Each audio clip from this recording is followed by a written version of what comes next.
First year کا 8واں سبق چراغ کی لو ہے۔ مصنفہ ہاجرہ مسرور ہیں۔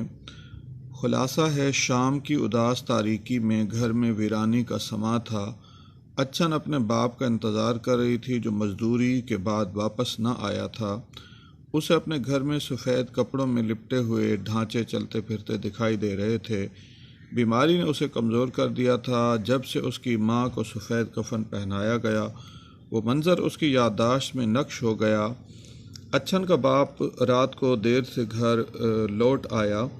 اس نے چراغ جلانے کے لیے دیا سلائی اچھن کو دی اور خود بیڑی سلگا کر اس کے کش لینے لگا۔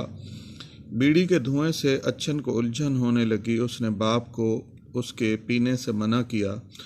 ٹمٹماتے چراغ کی لو بڑھانے کی خواہش کا اظہار کیا تاکہ کمرے میں روشنی زیادہ ہو اور وہ ڈھانچوں کے واہمی تصور سے نجات حاصل کر سکے۔ اچھن کا باپ ایک دکان پر معمولی ملازم تھا۔ اس کی تنخواہ 10 روپے ماہوار تھی۔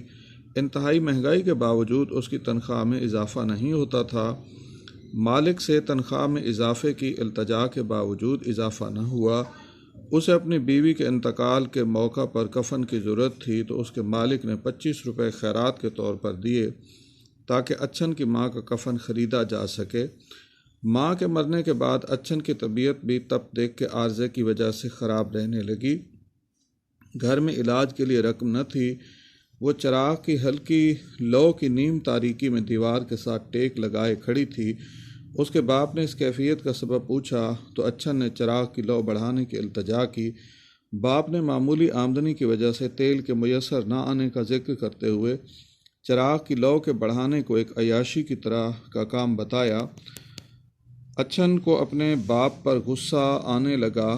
وہ سوچنے لگی کہ امیروں کے مکانوں کی بتیاں اور لالٹین تو شب بھر جلتے ہیں مگر غریبوں کو برائے نام روشنی پر نہ جانے کیوں گزارا کرنا پڑتا ہے۔ اسے یہ احساس ہونے لگا کہ اس کا باپ جیے تو کیا جیے، ہاں جینے کی بھدی سی نقل اتار سکتا ہے۔